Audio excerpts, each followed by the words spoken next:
Magandang araw mga kaibigan. Bigyan natin ngayon ng opinion, reaction, itong pahayag ng Pangulong Marcos Jr.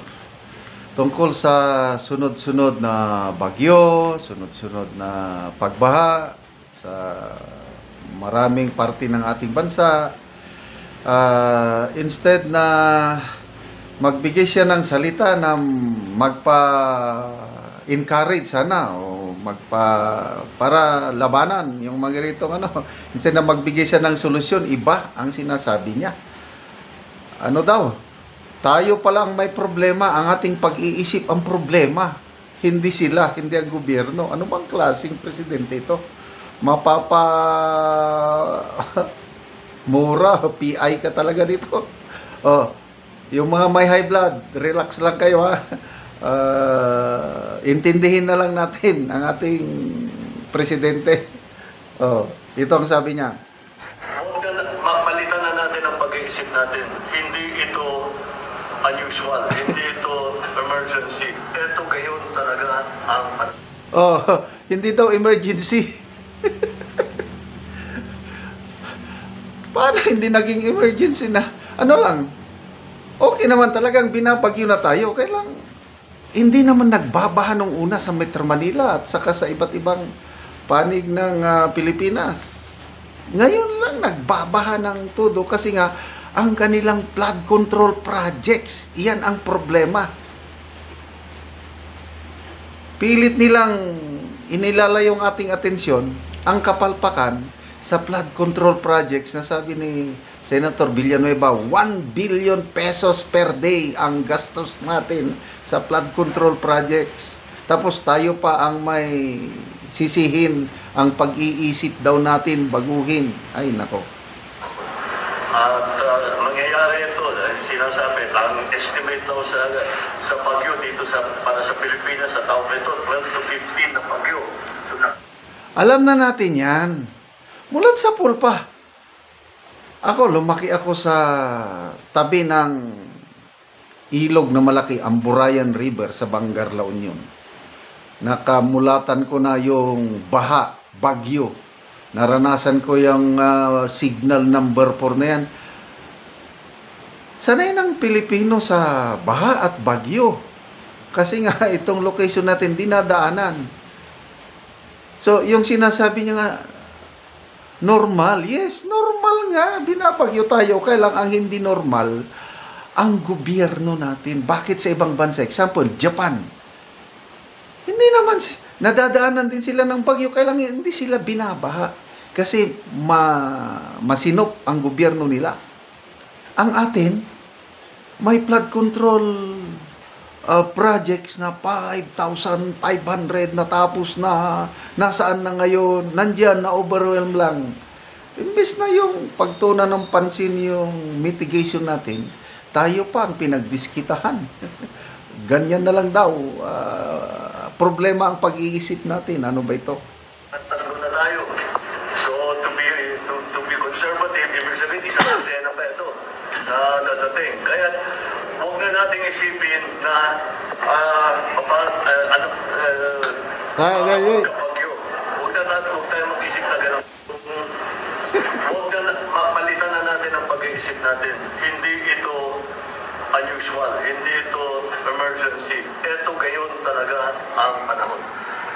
Oo nga. Ganyan ang panahon. Di ba? Ang edad ng Pangulo, 67 years old na. Ako, magsi-68 na siya. Mulat sa pool, ganyan ng Pilipinas. Kailang nung una, hindi naman tayo binabaha. Ngayon, konting ulan lang, binabaha na. Anong dahilan? Climate change. So, ano ang ginagawa natin to mitigate climate change? Tree planting. Mulat sa pool, nagtatanim na tayo ng puno. Wala namang masyadong epekto ang pagtatanim ng puno. Bakit? Ang ahensya ng gobyerno na nagmamahala dyan, I'm sorry to say, personal experience ko, wala. Mabuti pa ang mga private individuals o mga NGOs, mga corporate, may nakikita kong successful na tree planting program o reforestation nila. But ang gobyerno, wala. Oh, ang importante, flood control programs. Ulitin ko, Senator Villanueva, binulgar niya through the research, 1 billion pesos a day. Oh, yun ang ipaliwanag nyo sa taong bayan. Pinagmamalaki nyo pa sa inyong SONA. Wala ring nangyayari. Tapos, ito na ngayon, wala na tayong magagawa. Tanggapin na lang daw natin. Anong klaseng nabudol nga tayo, oy. Basta tayo sa mga comments. Ninyo, abansin niya, wala po akong naintindihan. Oh, wala talaga. Josepina Sales, hindi pala emergency yung gumuho ng mga bahay, lubog na sa tubig, walang makain. Mabuti sa kanila, sa Malacanang, pa-order-order lang ng Alaskan king crabs.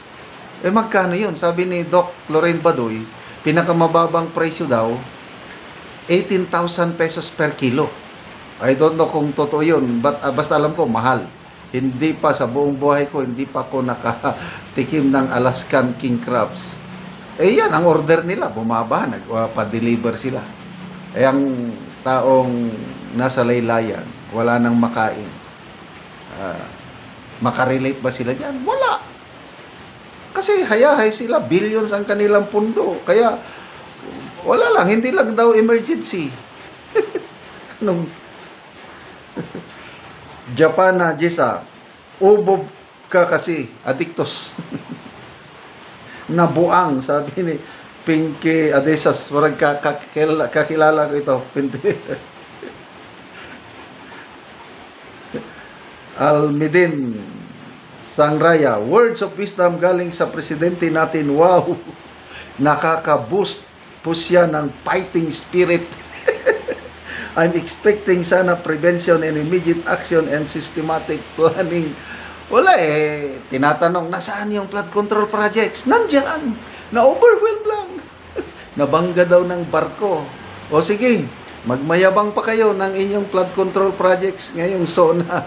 Dadagdagan siguro 10,000 o 11,000 na. We have completed 11,000 flood control projects. Kailang bumabaha pa rin sa lahat ng panig ng Pilipinas. Normal yan. Tanggapin nyo lang. Wala na tayong magagawa. Okay, salamat mga kaibigan sa inyong pagsubaybay sa ating channel. Nakakatulong kayo ng maigi sa tribong talandig ng Bukidnon. Dahil ang sweldo natin sa channel na ito pantulong sa tribo. Sa ngayon, namimigay tayo ng livelihood assistance. Nagpapatanim ng Arabica coffee. Pasensya na. Ito, grabe. Bumabagyo dito sa location ko. Malakas ang ulan. So, panoorin nyo ang video na ito pagpapatanim natin ng Arabica coffee. So, maing buntag. Niami karon sa among kapihan nga 500 kapunuan o mag-abuno na gyud mi sa among kape.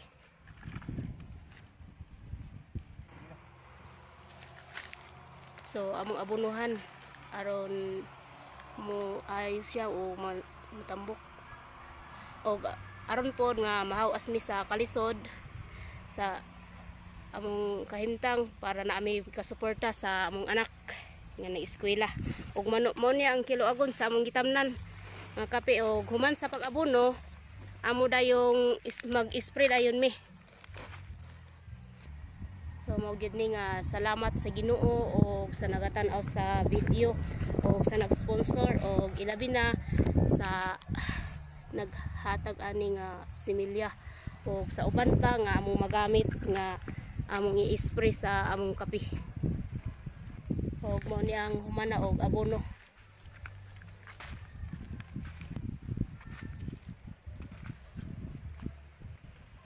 O karon mag-spray nami sa among kapihan kayo man og abono.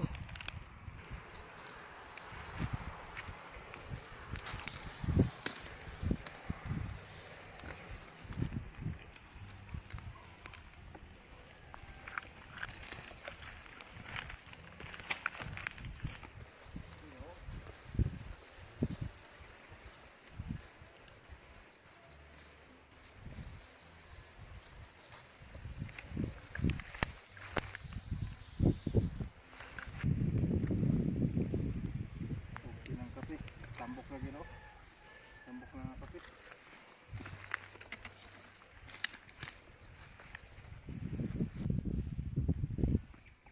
So mo ni ang among tinanom nga 500 og amo nang naabunuhan og amo nang naisprehan. Salamat gyud kay sa Ginoo sa nagatan-aw sa video og ilabi na sa nag-sponsor ani.